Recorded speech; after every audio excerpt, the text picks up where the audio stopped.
While many are going to focus on the 22-point scoring margin that ended the season, to me, it's the 7-game win margin that we should be paying attention to. That and more on today's episode of Locked On Commanders.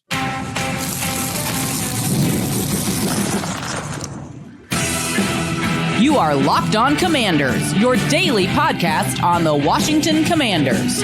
Part of the Locked On Podcast Network, your team every day. And welcome everybody inside today's episode of Locked On Commanders, part of the Locked On Podcast Network, your team every day. I'm your host, David Harrison, covering the Washington Commanders for CommanderGameDay.com, part of Sports Illustrated's family of sites. I'm here with you every Monday through Friday. I want to thank you for coming through today and every dayers. I want to thank you for coming through every single day. Locked On Commanders is your daily podcast covering the Washington Commanders. And if you haven't already, please subscribe on YouTube or wherever you are listening to today's episode. We're going to talk about the impacts that were made by the rookie and the GOAT. We're also going to talk about preserving the Washington Commanders' path towards success. And we're going to talk about how this year has been a long one, but it has been a great one. And we're going to do all of that thanks to FanDuel. Super Bowl 59 is here, and there's no better way to make every play more exciting than with FanDuel Sportsbook. New customers can bet just $5. And if you win, you'll score $200 in bonus bets. Download the app or head to FanDuel.com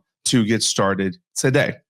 And for those wondering, I had several texts from insiders here in the last couple of days asking specifically. So if they're wondering, I know many people out there have to be wondering, Locked On Commanders is 5 days a week all year long. We're not going to take a break. We're not going on vacation because, to be quite honest with you guys, if I went on vacation, I would just watch tape. I would watch football. I would talk about football, or maybe I would even just play Madden. Like there might be like a day where I just like get into a hot tub or something and quote unquote chill. But trust me, this is my chill. This is my relaxation. So I appreciate all of you, but we are going to be here for as much of the offseason content as you want to have. Mock drafts, free agency conversations, tape studies, mock off seasons, all kinds of conversations coming up. And of course, there's going to be news, guys. The Washington Commanders have a ton of one-year contracts, or expiring contracts, I should say, this offseason. So whether it's re-signings or new guys coming in, we're going to have plenty to talk about. But before we dive into all that, we've got plenty of time to talk about Marshawn Lattimore, the offensive line, and to get really in the weeds of everything that went on with this team this season and how that's going to shape our vision for what we think this team should do moving forward, because that's what Adam Peters, Dan Quinn, and their staff is doing as we speak. They're talking about what happened over the course of the year, figuring out how that's going to play into their plan moving forward. There is no offseason in the National Football League. I was actually just talking to one of the position coaches in the parking lot on Monday night, and literally, like as we're recording this episode Tuesday morning, they are at work. They're at work and they are preparing on how to digest 2024 to make 2025 even better. And that's what this episode is all about. So what was supposed to happen in 2024 for the Washington Commanders? Well, for one, they were only supposed to win 6 or 7 games. The over-under on FanDuel for total games won this season was set to 6.5 wins. Before the season, we had the conversation, talked about this record against teams that were in the playoffs in 2023, this record against teams that had winning records but didn't make the playoffs, and this record among the teams that had losing records in the National Football League in 2023, and kind of how to collect those wins in order to get to at least that 7-win mark. And I told you pretty confidently before the season even started, I'm going to go ahead, and I did. I actually was able to cash that out, but just take that 7, take that over on the 6.5 wins there on FanDuel. And not only did the Washington Commanders prove us right, they proved us right very, very quickly, getting off to a 7-2 start to start the year. So very, very impressive there. Clearly surpassing that 6.5 win total. And that's what I said in the open, the 22-point spread in the loss to the Philadelphia Eagles absolutely stings, certainly takes some of the joy out of the end of the season. However, the fact that this team won 14 games, 12 in the regular season, 2 postseason games, the fact that this team won 14 games when it was only supposed to win 6.5, which can't win half a game, right? But you get what I'm saying. That's very impressive. And I think that, again, that spread between expected wins versus reality, very, very important, much more important than what happened on the scoreboard in the NFC Championship game, as important as that is. Jayden Daniels was supposed to be second in the offensive rookie of the year race coming in those odds. Again, not a whole lot of disrespect there, but certainly things have changed, gone differently there. The Commanders, third or fourth in NFC East projections, top 12 in all of the quote unquote too early mock drafts. Zach Ertz and Austin Eckler were supposed to be washed up veterans. And I will put the dunce cap on myself with Zach Ertz. I told you guys when it happened. I just had some Logan Thomas PTSD. Was fearful of seeing another aged veteran tight end running around the field. But Zach certainly proved me wrong, and I couldn't be happier about it. Bobby Wagner possibly washed. Right, not as much disrespect about him as there was about Eckler and Ertz, but certainly a little bit of conversation there. And then the team came in with a recalibration mode. That's what Dan Quinn said. We're going to recalibrate here. The recalibration versus the rebuild conversation is interesting to me, not because it's super important. Like really, it's semantics. You know what I mean? You want to, tomato, all that stuff. But at the end of the day, recalibrating, Dan Quinn said we call it a recalibration because a rebuild would be a total teardown.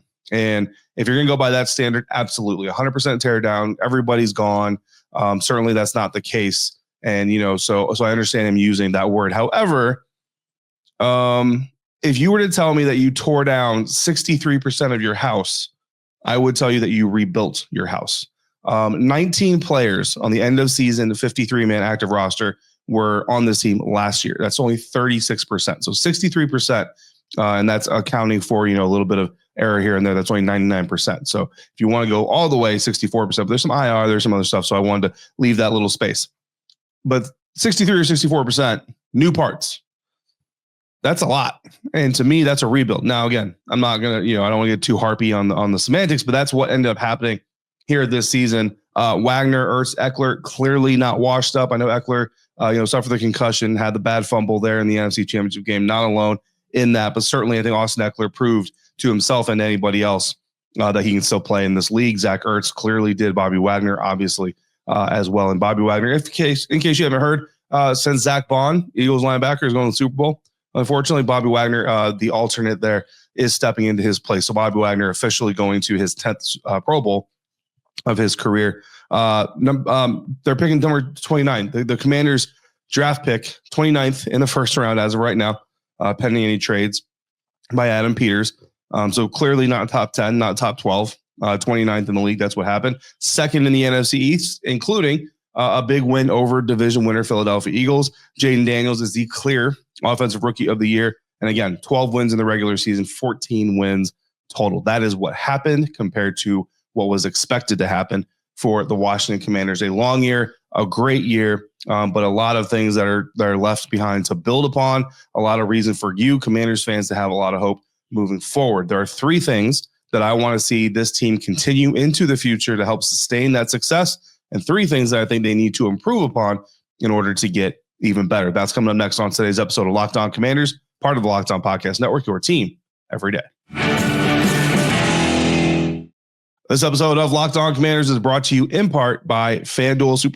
Super Bowl 59 is here. One game, two teams, endless possibilities. And there's no better way to make every play more exciting than with FanDuel Sportsbook. Whether it's predicting the first touchdown, calling the MVP, or even betting on the coin toss, FanDuel makes it easy to get in on the action. So while you're not happy watching the Philadelphia Eagles play in a spot where your Washington Commanders should be playing, you can add a little bit of extra excitement and interest for yourself by making some smart bets that you can afford to potentially lose, because that's what gambling is. With live betting all game long, you can adjust your bets as the game unfolds and feel the thrill from kickoff to the final whistle. The live betting feature lets you stay involved no matter what happens on the field, and the app is super easy to use and to navigate. Plus, knowing that you can place a $5 bet and potentially win $200 in bonus bets for the Super Bowl, that is the icing on the cake. So download the app or head to FanDuel.com to get started. Bet just $5, and if you win, you'll score $200 in bonus bets. That's FanDuel.com. Bet with FanDuel, official partner of Super Bowl 59. Doing our postseason AAR, offseason, I should say, AAR episode, after action review, talks about what was supposed to happen with the Washington Commanders, what actually happened with the Washington Commanders. Now we're going to get into our three things that we want to sustain moving forward, three things that we want to improve. And if you want to get even more out of the show, all you got to do is become a Locked On Commanders insider. Go to joinsubtext.com/Locked On Commanders. The texts are not going to stop, guys. We're still going to be communicating We're going to have mailbags. We're going to have mock drafts that I want your opinion on. We're going to talk about profiles or players. I'm going to be doing some tape studies I'm going to send you guys copies of. So if you want to watch those and find out just how much I don't know about football, you'll be able to do that. All kinds of, and we'll still be having our insider-only Zoom conferences throughout the off season. So join subtext.com/LockedOnCommanders to get in on that fun today.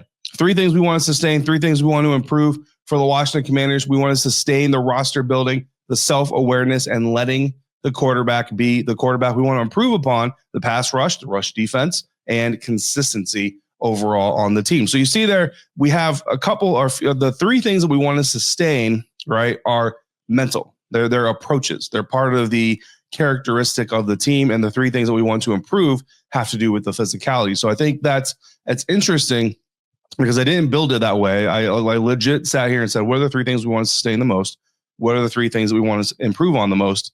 And then after I'm reviewing the list, it just kind of hit me that the 3 things we want to sustain are mental. The 3 things we want to improve are physical. And I think it really is indicative of just how this game works, right? We look at this as an incredibly physical game. And don't get me wrong, it is very, very physical. But at the end of the day, the wins and the losses come between the ears, right? It's how do you stand up to the pressure? How do you rise to the moment? How do you show your resiliency through the down moments? And how well do you prepare? How well do you strategize? How well do you study? How well can you pick up tendencies from your opponent? That's the chess match within the game. So the fact that a team that has been incredibly successful, that we want to see the 3 things we want to see sustain the most are in the brain, is not a surprise. And then for a team that was incredibly successful but ultimately fell short to a more I would say experience, obviously, but also maybe well-rounded opponent, but also just physically consistent opponent, if I could speak. It doesn't surprise me either. But let's get to these sustained. So roster building. Very early on, we go back to the hiring of Adam Peters. And Adam Peters maybe not as definitive as kind of what it is that he was looking for, but, coming in with a consistent message. Then Dan Quinn arrives, and the question comes out, what does a Dan Quinn Commanders roster look like? He says explosive and aggressive, right? That's what we want to be. We want to be physical.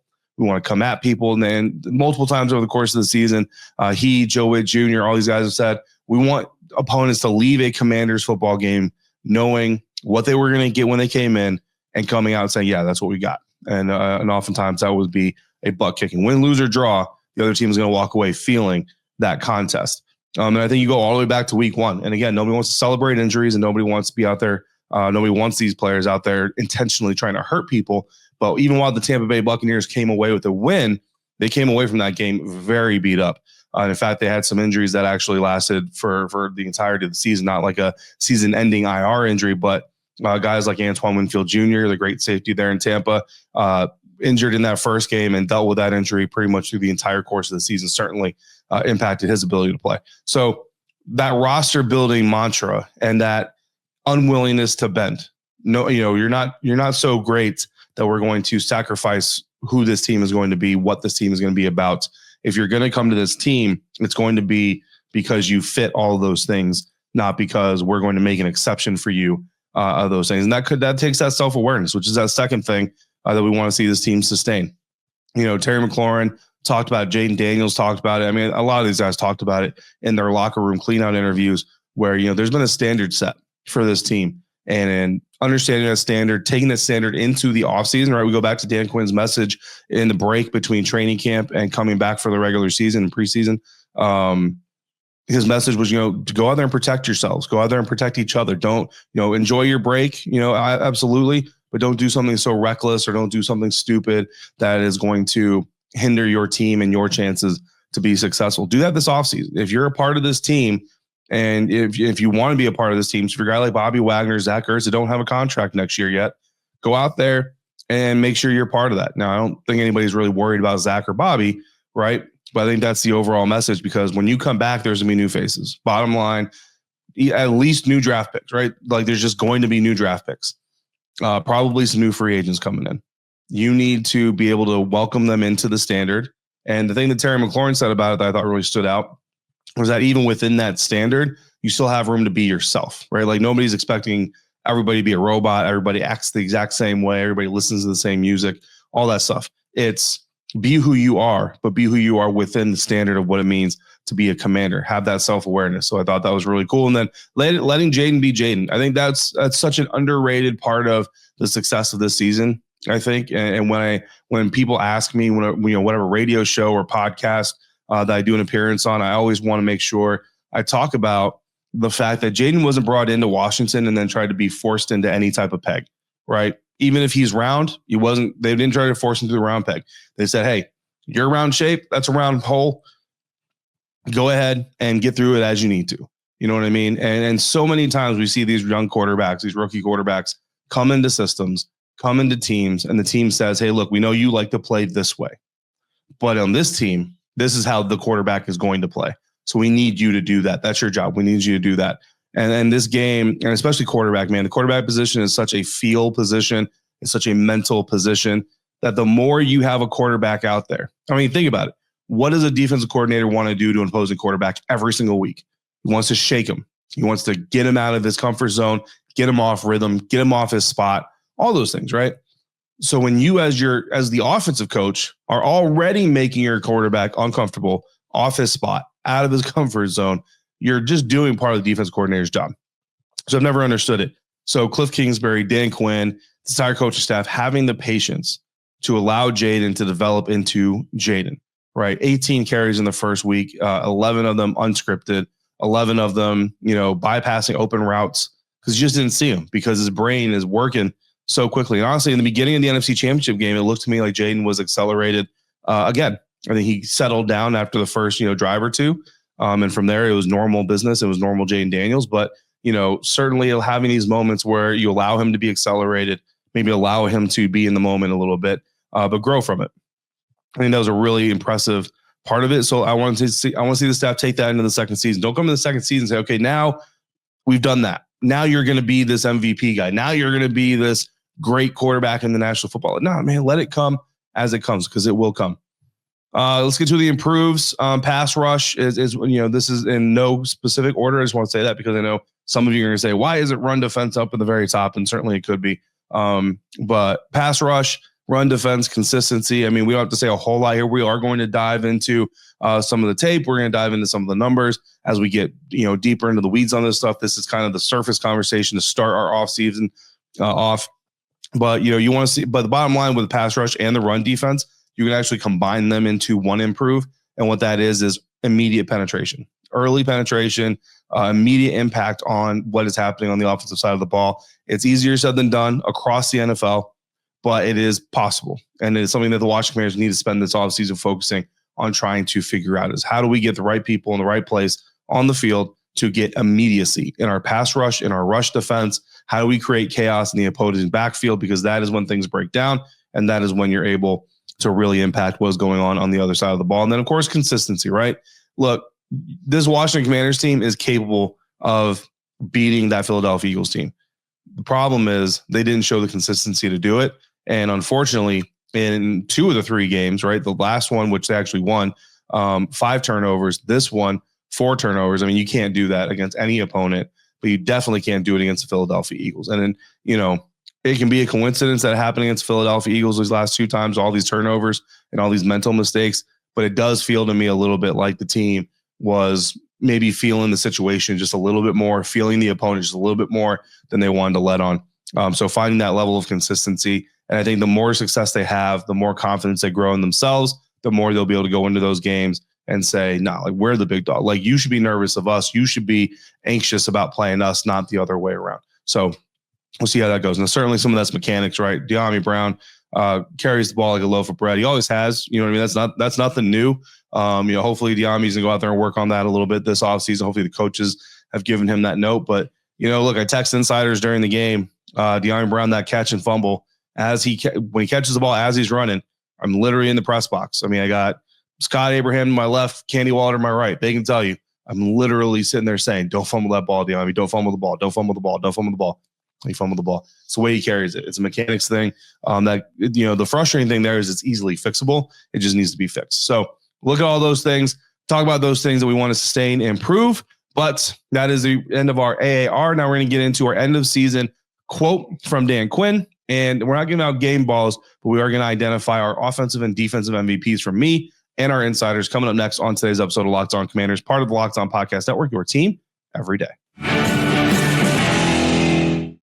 And today's episode of Locked On Commanders is brought to you in part by LinkedIn. As a small business owner, your work doesn't end when the clock hits 5. Your business is always on your mind, which means when it's time to hire, you need a partner that works just as hard as you do. Well, that is where LinkedIn Jobs comes in, because when you clock out, LinkedIn clocks in for you. LinkedIn makes it easy to post your job opening for free. You can then share it with your network, and then they're going to help you find qualified candidates for the role. And you can do it all in one place. LinkedIn's newest feature can help you write job descriptions and then quickly get your job in front of the right people with deep candidate insights, including connections, resumes, obviously, special skills, all the things you're going to want to know before you hire someone. And here's a pro tip: add the hashtag hiring frame to your profile picture to double your reach to qualified candidates. It's no wonder 72% of small businesses say that LinkedIn helps them find high quality hires. So post your job for free at linkedin.com/lockedonnfl. That's linkedin.com/lockedonnfl.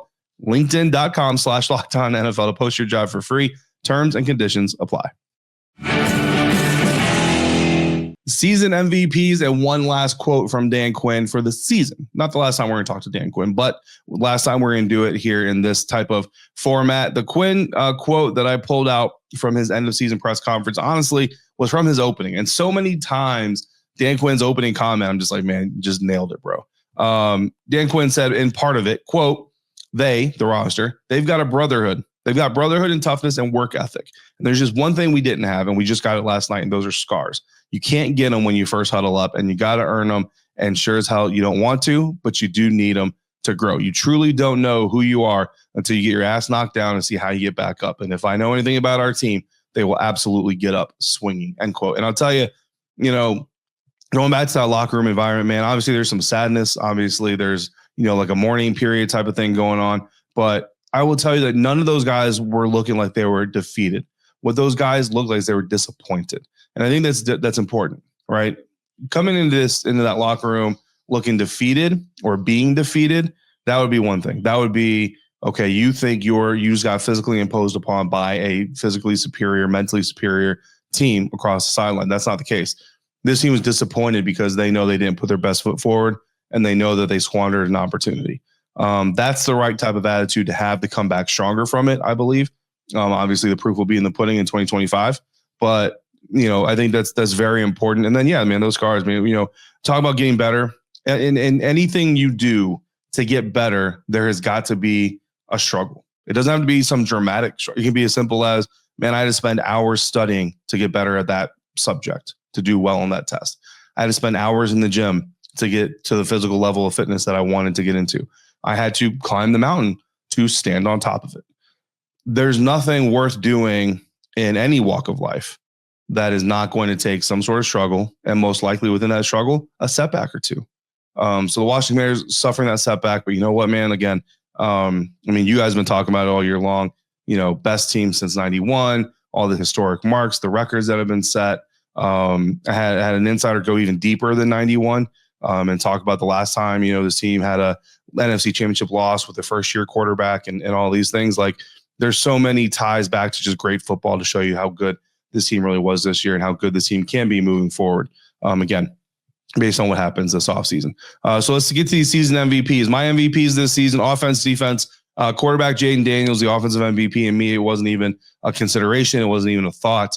No disrespect to any of the other guys, Terry McLaurin, Zach Ertz, all those guys. But I think Jayden absolutely made that motor run. Defensively, I went with linebacker Bobby Wagner, the coach on the field, coach in the locker room, mentor to Jayden Daniels, big brother, friend, all that stuff. Bobby Wagner also won the Media Good Guy Award this year. Like, I'll tell you guys, man, you meet a lot of players and a lot of people in this walk of life. If you're a fan of comedian Pete Davidson, I met him on the field, in Lincoln Financial Field after the game on Sunday night. Cool dude.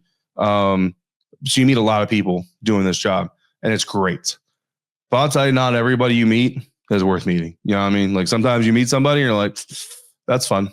And hope we don't do that again. Bobby Wagner is not one of those people. You know what I mean? And him coming in, I remember we had a conversation during training camp about Ninja Turtles. He's a big Ninja Turtles guy. I like the Ninja Turtles. He's definitely a bigger Ninja Turtles guy than I am, but we had a little conversation about Ninja Turtles. I made the comment that I thought Casey Jones was the best non-Ninja Turtle character. He very adamantly disagreed with me. I think he went with April O'Neil, which is fine. But, just a fun dude, just a cool dude, down to earth, about his business, but also knows, he hasn't forgotten how to be a human being. So Bobby Wagner, absolutely my defensive MVP, sent the vote over to the insiders.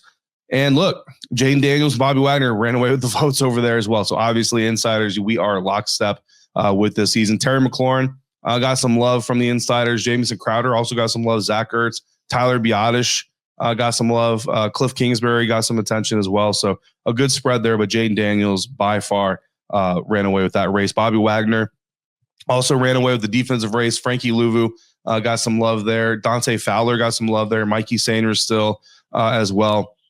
So really happy to see the spread there as well. Bigger spread on the offensive side of things.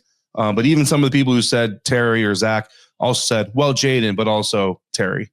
So even the ones who voted for other people also voted for Jayden a lot of the time. So Jayden Daniels, Bobby Wagner are unanimous host and insider MVPs for this season. So that's going to kind of wrap up our season conversation. Not fully. We're going to use more of the season observations to build out our offseason plan, like I said. So we'll be getting into the weeds on some of these roster evaluations. We'll be talking about some of these expiring contracts, possibly players who could be released from their contracts, things like that. It's the unfortunate part of the offseason.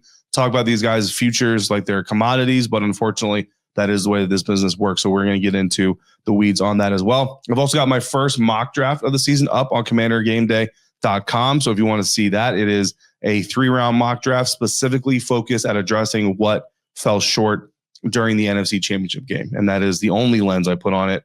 We will only do 3-round mock drafts, guys, until compensatory picks get awarded. Until compensatory picks get awarded, I don't do full mock drafts because there's about a full round's worth of compensatory picks and more that will get awarded. And so it just shifts the number of who gets picked where so drastically. So we'll stick to 3-round mock drafts, but there's plenty of ways to talk about that coming up. So a lot of fun coming up in the offseason. Make sure you stick here with Locked On Commanders. In the meantime, if you got questions or comments, all you got to do is text me. To do that, all you got to do is go to joinsubtext.com/LockedOnCommanders. We got a couple of new subtexters just yesterday, last day of the NFL season. So I appreciate you for coming through. And I look forward to everybody else who decides to take the plunge with me this offseason. For your next listen, check out the Locked On NFL podcast. All new format. It's twice per day. And as always, thank you for making Locked On Commanders your first listen of the day, every day. Everydayers, thanks for coming through every day. We'll continue to see you this offseason. If you're out and about, please be safe, be kind. I'll see you next time for another episode of Locked On Commanders, part of the Locked On Podcast Network, your team every day.